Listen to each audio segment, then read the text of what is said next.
अस्सलामुअलैकुम, मैं हूं मोहम्मद हारिस। आप देख रहे हैं मेरा यूट्यूब चैनल GPS न्यू बुकनवाल। तो आज की इस वीडियो में हम माशरतुल उलूम जमात पंजम का जो बाब नंबर पंजम था उसका आखिरी हिस्सा सॉल्व करेंगे, जो कि है चौथा पार्ट। तो इसका उन्वान है पॉपुलेशन यानी कि आबादी, और ये जो बाब पंजम था इसका टाइटल था जियोग्राफिया।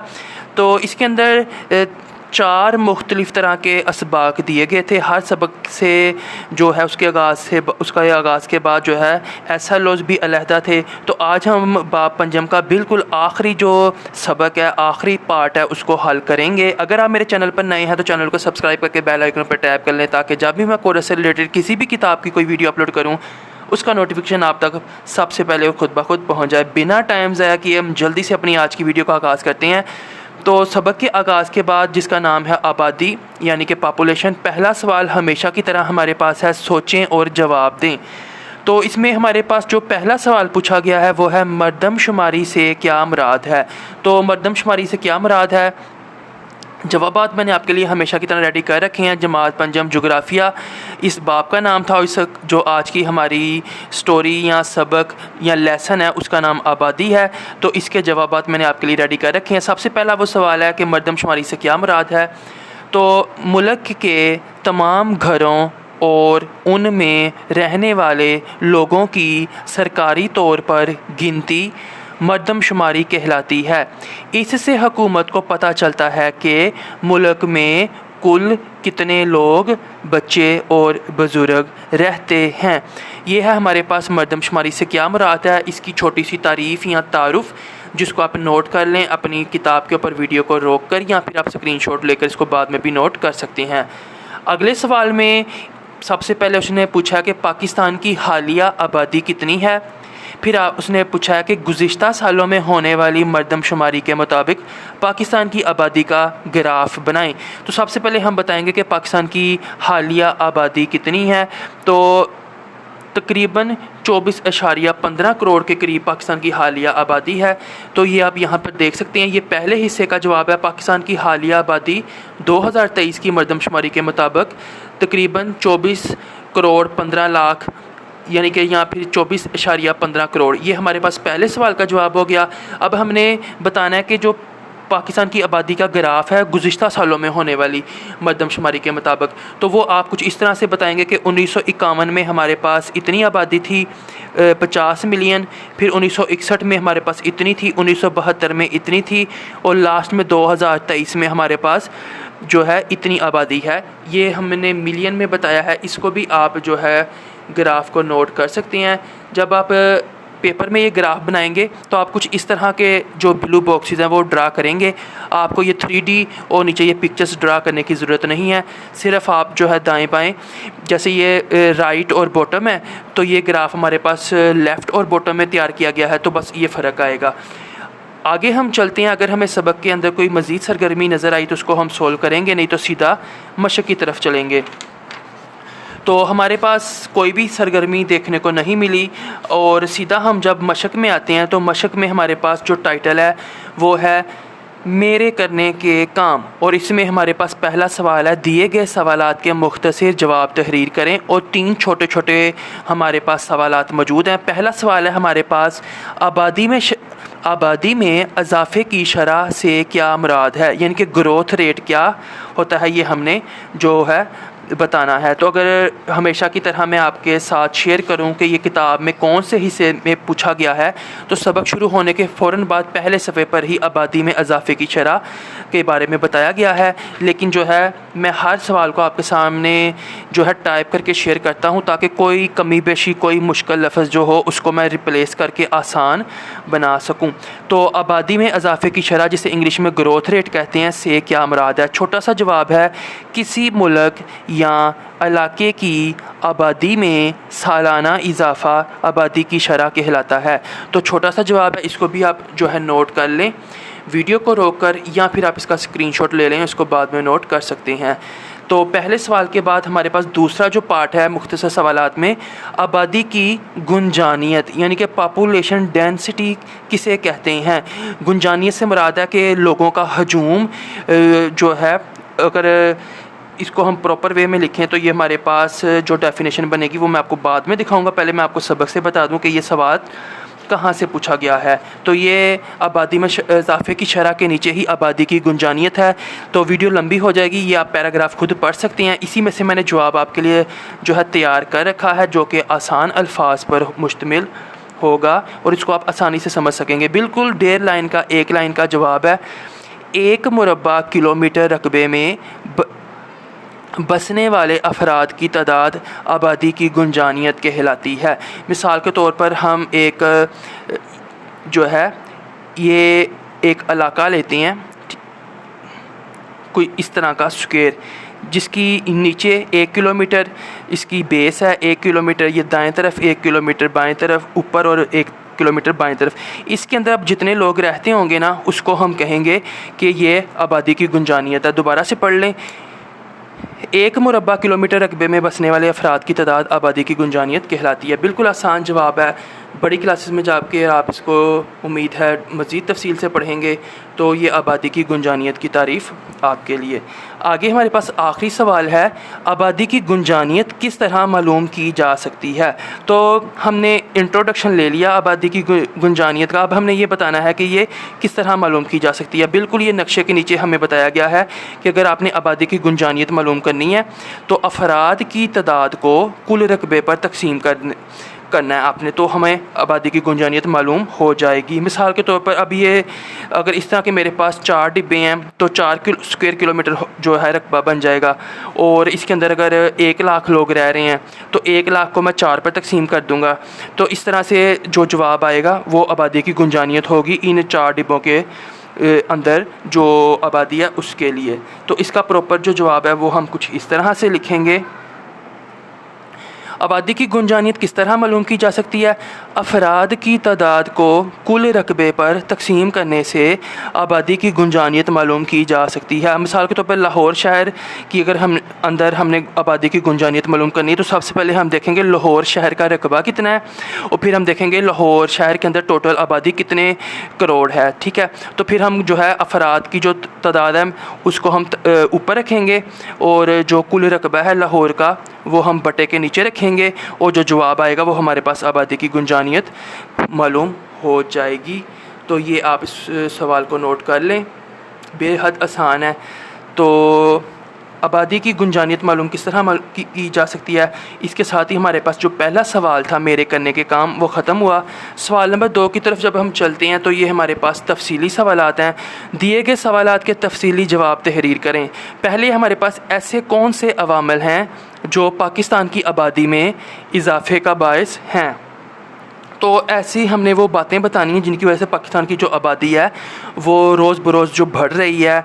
हर आने वाले साल में जो पिछले साल की निस्बत जो आबादी थी उसमें इजाफ़ा हो चुका होता है और अच्छा खासा इजाफ़ा। इस इजाफ़े की क्या वजूहात हैं। तो सवाल है हमारे पास ऐसे कौन से अवामिल हैं जो पाकिस्तान की आबादी में इजाफ़े का बायस हैं। पाकिस्तान की आबादी में इजाफ़े का बायस बनने वाले अवामिल दर्ज झेल हैं। पहला, शरह पैदाइश में इजाफ़ा। दूसरा, शरह अमवात में कमी। तीसरा, ख़ानदानी मनसूबाबंदी का फुकदान। चौथा है हमारे पास तालीम की कमी और फिर है हमारे पास शाऊर का फुकदान। तो ये सारी जो बातें ये पाकिस्तान की आबादी में इजाफे का बायस बन रही हैं। ठीक है, इनको आप जो है पॉइंट्स को ऐसे ही जहन नशीन कर लें। ये 5 पॉइंट्स हैं और जिनको आप जो है इस तफसीली जवाब के अंदर लिखेंगे। अगला सवाल है हमारे पास, आपकी जमात में तलबा की तादाद बढ़ने से आप किस तरह मुतासिर होंगे। हम ये कह सकते हैं अगर हमारी क्लास में बच्चे ज़्यादा आ जाएं तो हमारे फ्रेंड्स ज़्यादा बन जाएंगे, हमें जो है मतलब मुख्तलिफ़ ख़यालात आ सकते हैं, लेकिन इससे जो है बेसिकली हमें फ़ायदा कम और हम मुतासर ज़्यादा होते हैं। इसके मनफी असरात ज़्यादा हैं मुस्बत असरात की बजाय। तो हमने बताना है कि किस तरह से हम मुतासिर होंगे। तो ये भी तफसीली जवाब है, तो इसका थोड़ा सा हम लंबा जवाब लिखेंगे, लेकिन इतना लंबा नहीं है कि आपको ये याद करने में मुश्किल हो। आपकी जमात में तलबा की तादाद बढ़ने से आप किस तरह मुतासर होंगे। तो इसका जवाब कुछ इस तरह से है, जमात में तलबा की तादाद बढ़ने से तलबा की कारकर्दगी मुतासर हो सकती है क्योंकि तालीमी सहूलियात में कमी हो जाएगी और उस्ताद हर बच्चे पर मुनासिब तवज्जो नहीं दे पाएगा। क्लासरूम में डेस्क और बेंच भी कम पड़ जाएंगे और बच्चों को तंग होकर बैठना पड़ेगा। ज़्यादा तलबा होने की वजह से क्लास में शोर ज़्यादा होगा और पढ़ने का माहौल मुतासिर होगा। तो ऐसे बच्चे जिनको ये जवाब थोड़ा लंबा लग रहा है वो सिर्फ ये गा तक कर लें, जमात से लेकर और गा तक। और जो पोजीशन होल्डर्स बच्चे हैं या जिन बच्चों में एबिलिटी है वो ये मुकम्मल जवाब कर लें। बिल्कुल आसान ये हमारी उर्दू ज़ुबान में जवाब है, इसमें कोई भी ऐसा लफ्ज़ जो नहीं है जो आपको रट्टा लगाने पर मजबूर करे। तो ये इसका जवाब है कि आपकी जमात में तलबा की तादाद बढ़ने से आप किस तरह मुतासिर होंगे। ये जवाब जो है आप वीडियो को रोक कर अपनी नोट्स वाली कॉपी पर नोट कर लें या फिर आप इसका स्क्रीनशॉट लेकर बाद में भी लिख सकते हैं। तो जिस तरह जमात के अंदर अगर तलबा बढ़ जाएँ तो हम मुतासिर होते हैं, इसी तरह आबादी बढ़ने से लोगों के म्यार ज़िंदगी पर क्या असर पड़ता है। किसी शहर या मुल्क की जब आबादी बढ़ जाती है तो उससे उन लोगों का जो ज़िंदगी का मयार है उस पर क्या असर पड़ता है, ये हमने जवाब देना है। चूँकि क्लास की मिसाल हमने पहले सीख ली, इसका मतलब है कि आबादी बढ़ने से जो मुल्क या शहर है उसके लोगों के जो मयार ज़िंदगी उस पर भी कोई अच्छा असर नहीं पड़ता। और इसको हम कुछ इस तरह से लिखेंगे। आबादी बढ़ने से लोगों के म्यार ज़िंदगी पर दर्ज ज़ैल असरात मुरतब होते हैं। पहला, पानी, बिजली और गैस जैसे बुनियादी वसाइल की कमी हो जाती है। ज़ाहिर सी बात है, अगर पहले 10 घरों में पानी जा रहा था और अब वहाँ पे 50 घर हो गए हैं तो ज़मीन के नीचे जो पानी है वो कम हो जाएगा। सारे लोगों को पानी की लोड शेडिंग, इसी तरह बिजली की भी लोड शेडिंग का सामना करना पड़ेगा। अगर आपकी गली में पहले 5 घर थे और अब 15 घर हैं, हर घर में पंखे जल रहे हैं, तो ज़ाहिर सी बात है इसके लिए बिजली ज़्यादा चाहिए होगी। और बिजली जब ज़्यादा चाहिए होगी और उसकी पैदावार कम होगी तो लोड शेडिंग शुरू हो जाएगी। यही हिसाब गैस का है। तो चीज़ों की तलब बढ़ने से महंगाई में इजाफ़ा होता है। अगर किसी गली में 20 घर हैं और उनके पास एक बाज़ार है और उसमें से वो चीज़ें लेने जाते हैं, लेकिन अगर थोड़ी 10-15 साल के बाद वही 20 घर जो हैं वो 60-70 घर बन जाते हैं, तो हर घर में से औसतन अगर 5-6 लोग भी रोज़ाना बाज़ार जाएं तो चीज़ों की तलब बढ़ जाएगी। ठीक है, इससे महंगाई में इजाफ़ा होता है। मुलाज़मतों के मौक़े कम हो जाते हैं। उम्मीदवार ज़्यादा होने की वजह से बेरोज़गारी फैलती है। सेहत और तालीम के मसाइल भी बढ़ जाते हैं। यानी कि जब आप हस्पताल में जाते हैं तो आबादी ज़्यादा होने की वजह से वहाँ पे ज़्यादा लोग बीमार होते हैं और वो इलाज के लिए आते हैं, वहाँ पे रश बढ़ जाता है। इसी तरह अगर आपके इलाके में एक स्कूल था, वहाँ पर 800 के करीब बच्चे पढ़ते थे, लेकिन 6 से 7-10 साल बाद आपके इलाके में आबादी बढ़ गई। गाँव से लोग हिजरत करके आपके इलाके में आ गए। अब आपके इलाके में रश बढ़ने की वजह से सब बच्चों ने जब उसी स्कूल में जाके दाखिला लिया तो जो 8 बच्चों की गुंजाइश वाला स्कूल था वहाँ पर अब 1200-1300 बच्चे जो है वो पहुँच गए। हर क्लास में बच्चों ने तंग होकर बैठना शुरू कर दिया, बेंचों की कमी। तो तालीम के मसाइल इस तरह जो है बढ़ जाते हैं। तो आबादी बढ़ने से आप इसमें से अगर तो आप इसको पैराग्राफ की शक्ल में लिखेंगे, यानी कि ये लाइन इधर शुरू हो जाए, मुलाजमतों इधर, तो फिर आप इसमें से कोई से 4 पॉइंट्स कर लें। अगर आपने इसको बुलेट्स की शक्ल में लिखना है तो फिर 5 पॉइंट्स कर लें। और ये आपका जवाब है, आबादी बढ़ने से लोगों के म्यार ज़िंदगी पर क्या असर पड़ता है। तो ये मैंने दोनों तरह से आपके सामने शो कर दिया, आप इसको जो है नोट कर लें और बेहद आसान जवाब है। आगे वो कह रहा है, हमारे पास दूसरे सवाल का इख्तिताम हुआ। अफराद की तादाद और ज़मीन के रकबे की मदद से आबादी की गुंजानियत मालूम करें। हमने अभी पीछे सीखा था कि अगर हम कुल आबादी यानी कि अफराद की तादाद को बटे के ऊपर रखें और नीचे कुल रकबा लिखें तो हमें आबादी की गुंजानियत मालूम हो जाती है। तो इसका मतलब ये है कि अगर हमने बलूचिस्तान में आबादी की गुंजानियत मालूम करनी है तो हम अफराद की तादाद यानी कि ये जो है हमारे पास 1,23,44,408, इसको हम तकसीम करवा देंगे 3,47,190 जो कि बलूचिस्तान का रकबा है, तो हमारे पास आबादी की गुंजानियत आ जाएगी। इसी तरह इसको अगर हम तकसीम करवाएंगे इसके साथ तो हमारे पास पंजाब की गुंजानियत आ जाएगी। ये मैंने आपके लिए डिवाइड करके रखा है, तो इसको आप जो है नोट कर लें। तो बलूचिस्तान में जो है आबादी की गुंजानियत तकरीबन 36 है, ये अफराद, ठीक है। और जो पंजाब है यहाँ पर 536 जो है ये आप यहाँ पर लिख देंगे। और ये वही फार्मूला जो हमने यहाँ से जो है वो निकाला था। और इसकी जो साथ में यूनिट होगी वो अफराद होगी, ठीक है। जो भी आप जवाब निकालें तो आप उसके साथ अफराद लिख देंगे। तो अभी हमने इस फार्मूले से जब आबादी की गुंजानियत निकाली तो हमें पता चला बलूचिस्तान के अंदर आबादी की गुंजानियत कम है और पंजाब के अंदर जो आबादी की गुंजानियत है वो ज़्यादा है। तकरीबन 36 साथ में आप अफराद लिखेंगे, तकरीबन 536 साथ में आप अफराद लिखेंगे, अफराद, ठीक है। चौथा सवाल है हमारे पास, ज़्यादा गुंजानबाद और कम गुंजानबाद ममालिक की फ़हरिस्त बनाएं। तो इधर हमने वो ममालिक लिखने जहाँ पे आबादी बहुत ज़्यादा है, लोग थोड़े रकबे में, थोड़े इलाके में ज़्यादा तादाद में मौजूद होते हैं, और ये वो ममालिक आपने लिखने हैं जहाँ पर आप छोटा सा अगर रकबा लें, इलाका लें, तो वहाँ पर अफराद की तादाद बहुत कम होती है। तो इनके सिर्फ हमने नाम लिखने हैं, फ़हरिस्त बनानी है। तो ये हमारे पास कुछ इस तरह से जवाब आएगा कि ज़्यादा गुंजान आबाद ममालिक चीन, पाकिस्तान, चीन, भारत, पाकिस्तान, बांग्लादेश, सिंगापुर और हांगकांग, यहाँ पर आबादी बहुत ज़्यादा है। और कम गुंजानबाद ममालिक ग्रीनलैंड, ऑस्ट्रेलिया, कनाडा और मंगोलिया। तो ये हमारे पास सवाल नंबर 4 का जवाब है, जिसको आप नोट कर लें।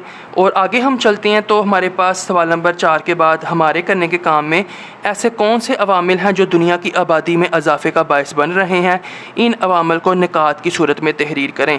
तो सिर्फ पाकिस्तान में ही आबादी नहीं बढ़ रही, बल्कि पूरी दुनिया में जो है आबादी में इजाफा हो रहा है।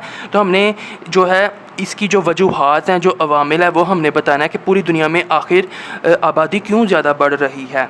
तो इसके अवामिल जो हैं कुछ इस तरह से इसका जवाब शुरू होगा। ऐसे कौन से अवामिल हैं जो दुनिया की आबादी में इजाफे का बायस बन रहे हैं, इन अवामिल को निकात की सूरत में तहरीर करें। अब इसको हम बुलेट्स बनाकर लिखेंगे, इसको पैराग्राफ में नहीं लिखेंगे क्योंकि उसने हमें निकात की सूरत में ही लिखने को बोला है। ये अवामिल दर्ज झेल हैं। बेहतर इलाज की वजह से लोगों की अमवात कम हो गई हैं। तो आज से 100-150 साल पहले हॉस्पिटल, हस्पताल वगैरह, दवाइयाँ इतनी नहीं होती थी। लोग जब बीमार होते थे तो वो तकरीबन जो है उनकी जो है डेथ हो जाती थी बीमारी की वजह से ही। लेकिन अब इलाज है, जब कोई शख्स बीमार होता है तो वो हॉस्पिटल जाकर जो है वो शिफा पा सकता है। बाकी तो शिफा अल्लाह पाक ही देते हैं, लेकिन फिर भी काफ़ी ज़्यादा इससे फ़र्क पड़ा है कि बेहतर इलाज की वजह से लोगों की अमवात कम हो गई हैं, जिसकी वजह से आबादी जो है इजाफा का एक पॉइंट ये भी है। फिर ज़्यादा बच्चों की पैदाइश आबादी बढ़ने का सबब बनती है। खुराक और पानी की बेहतर सहूलियात से लोग ज़्यादा अरसा ज़िंदा रहते हैं। आगे हमारे पास सफाई और सेहत की बेहतर सहूलियात बीमारियों को कम करती हैं। अमन और बेहतर ज़िंदगी की वजह से आबादी में इजाफ़ा होता है। तो ये पॉइंट्स हैं जिनको आप इनमें से कोई से 4 पॉइंट्स भी कर सकते हैं, और जो है ये कुछ इस तरह से आपका जवाब रेडी हो जाएगा। तो मैं ये मुकम्मल भी स्क्रीन आपको दिखा देता हूँ। और इसके बाद जब हम आगे चलते हैं तो हमारे पास मज़ीद कोई सवाल देखने को नहीं मिलता, चूँकि ये जो बाब पंजम था उसका आखिरी सबक था। तो इसका मतलब है कि हमें अब आगे मशक भी देखने को मिलेगी। तो इसमें हम सबसे पहले मेरी कोशिश होगी कि आपको मैं ये स्टेटमेंट पढ़कर तो सबक के अंदर से दिखाऊं कि ये हमारे पास जो सवाल है ये MCQ कहाँ से पूछा गया है। तो ये आपने इस वीडियो को स्किप नहीं करना। इसका फ़ायदा ये होगा कि आपको ये जो है रट्टा लगाए हुआ है, देर तक इसका जवाब याद रहेगा। ऐसे नक्शे जिनकी मदद से ममालिक, सरहदें, दारुल हुकूमत और अहम शहर तलाश किए जा सकते हैं कहलाते हैं। तो मुल्क, उनकी सरहदें और दारुल हुकूमत या शहर वगैरह जो है मौसमियाती, सियासी, मुसाहती या रास्ते के नक्शे। तो इसमें ये सियासी नक्शे इसका जवाब है, और ये हमने जो है पढ़ा था। तो इसको हम जल्दी से एक नज़र देख आते हैं। ये आप देख सकते हैं, जैसे ही मैं पेजेस को पीछे करूँगा तो हमारे पास जो है थोड़े से पेजेस पीछे जाने के बाद जब ये नक्शे वाला हिस्सा शुरू होगा तो ये हमने पढ़ा था कि ऐसे नक्शे जिनकी मदद से बैनुल-अक़वामी सरहदें, मुल्क, दारुल-हुकूमत, अहम शहर, इलाके वगैरह तलाश किए जा सकते हैं, सियासी नक्शे कहलाते हैं। तो बेसिकली अब आपको ये याद रहेगा कि इसका जवाब सियासी नक्शे है। बेयानिया पैमाने में नक्शों पर दिए हुए फ़ासलों को ज़ाहिर किया जाता है। तो हमने ये पैमाने की इकसाम भी पढ़ी थी, ठीक है। इसी के साथ है पैमाने की, तो ये बयानिया पैमाना है। तो बेयानिया पैमाने में अल्फाज के ज़रिए से फ़ासलों को ज़ाहिर किया जाता है। तो बयानिया पैमाने में नक्शों पर दिए हुए फ़ासलों को कैसे ज़ाहिर किया जाता है? ख़त के ज़रिए, तस्वीरों के ज़रिए, अलामात के ज़रिए या अल्फाज के ज़रिए। तो इसमें दाल ऑप्शन पर टिक करेंगे, अल्फाज के ज़रिए। ख़तूत अर्ज़ बिल्द तादाद में होते हैं। तो ये हमने यहाँ पे पढ़ा था। अगर थोड़ा सा हम इसको पीछे करें तो मैंने आपको बोला था कि ये जो सीधी लाइनें हैं मशरिक़ से मगरब की तरफ, एक हमारे पास ऐसे वाली लाइनें हैं अमूदी और एक हमारे पास हॉरिजॉन्टल। तो ये जो सीधी सीधी लाइनें हैं इनको हम खतूत अर्ज़ बिल कहते हैं। इनकी तादाद 180 होती है। तो खतूत अर्ज़ बिल तादाद में 180 होते हैं। पाकिस्तान में कोहे हिमालय की बुलंद तरीन चोटी है, ये हमारे पास नांगा पर्वत है। तो ये जब हम जाएंगे पाकिस्तान के तबी खत खाल वाले सबक में, तो यहाँ पे हमारे पास आएगा ये कोहे हिमालय, जैसा कि ये कोहे कराकरम है, ये आ गया हमारे पास कोहे हिमालय, ठीक है। और इसमें आपको ये देखने को मिल जाएगा कि कोहे हिमालय में ये चोटी जो है नांगा पर्वत की ऊंचाई इतनी है, ये चोटी दीप में वाक़या है, इसकी बुलंद तरीन चोटी नांगा पर्वत है, ठीक है। ये कोहे हिमालय में आप पढ़ लीजिएगा। आगे हम चलते हैं, दुनिया की मौजूदा आबादी है। तो दुनिया की मौजूदा आबादी यहाँ पर ऑप्शन है 5, 6, 7 या फिर 7.5 बिलियन। तो जब आप पहला सबक का सफ़ा खोलेंगे आबादी वाला, तो इसमें ये बताया गया है कि दुनिया की जो आबादी है वो ये आबादी 7.5 अरब से ज़्यादा हो चुकी है। तो 7.5 बिलियन इसका जवाब है। आगे हमारे पास है दुरुस्त जवाब के सामने टिक और गलत के सामने क्रॉस का निशान लगाएं। 12 यानी कि 12 टाइम जोन्स ग्रीनच के शुमाल में हैं और 12 टाइम जोन्स ग्रीनच के जनूब में वाक़या हैं। तो ये हमारे पास दुरुस्त जवाब है। इसका भी मैं आपको जल्दी से हिंट जो है वो दे देता हूँ, ताकि जो है आपको एक वजह मिल जाए और आपको ये जो है मैं तस्वीर दिखाऊँ तो आपको इसका जवाब याद रहे। अगर आप इसको गौर से देखें, 1 2 3 4 5 6 12 और 1 2 3 4 5 6 7 12, ठीक है। इसको आप जूम करके अपनी किताब को अंदर से देख सकते हैं, ये मैं आपको दिखा रहा हूँ, ठीक है। और यही वजह है कि हम इसको टिक का जो है टिक करेंगे। K2 पाकिस्तान की दूसरी बुलंद तरीन चोटी है। तो बेसिकली K2 जो है पाकिस्तान की पहली बुलंद तरीन चोटी है, दूसरी नहीं है, ठीक है। और दुनिया की दूसरी बुलंद तरीन चोटी है, इसको हम क्रॉस कर देंगे। पाकिस्तान की सबसे बड़ी नमक की कान ख्योड़ा में वाक़या है, ये हम दुरुस्त करेंगे। ग्लोबल वार्मिंग से ज़मीन के दर्जा हरारत में कमी होती है, ये मैंने आपको तफसील से बताया था कि ग्लोबल वार्मिंग से ज़मीन का दर्जा हरारत बढ़ जाता है, ठीक है। तो ये क्रॉस है, कमी नहीं होती। चीन, पाकिस्तान और भारत दुनिया के गुंजान आबाद इलाके हैं, ये हमने अभी यहाँ पे भी लिखा था, तो ये हमारे पास टिक है। फिर है ख़त सरतान, ख़त जदीद, दायरा कुतुब जनूबी, दायरा कुतुब शुमाली। तो इनकी हमने लोकेशन बतानी है, तो ये आप इसको ऐसे ही याद कर लें, ठीक है। पहले वाले को हम जो है 23.5 अर्ज़ बिल शुमाली और ख़त जदी को हम 23.5 अर्ज़ बिल जनूबी, दायरा कुतुब जनूबी को हम 66.5 अर्ज़ बिल्द जनूबी और दायरा कुतुब शुमाली को हम 66.5 अर्ज़ बिल्द शुमाली। अर्ज़ का मतलब चौड़ाई है, ठीक है। और ये जनूब की तरफ, शुमाल की तरफ, ये आप इसको ऐसे ही याद कर लें। तो ये हमारे पास सबक का जो है इख्तिताम हो चुका है। बाब पंजम इतना ही था। अगली वीडियो में मैं आपके साथ बाब शिशम की जो लेक्चर की वीडियो है वो शेयर करूँगा, मशक को और सबक के अंदर मौजूद सरगर्मियों को हाल के मुश्तमिल के ऊपर जो वो मुश्तमिल होगी। तो वीडियो ज़्यादा लंबी ना हो जाए, अभी तक के लिए इतना ही। चैनल पर अगर आप अभी भी नए हैं और चैनल को सब्सक्राइब नहीं किया हुआ तो सपोर्ट के लिए चैनल को सब्सक्राइब कर लें। अब तक के इतना ही, मिलेंगे अगली किसी वीडियो में। मैं हूँ मोहम्मद हारिस, अल्लाह हाफिज़।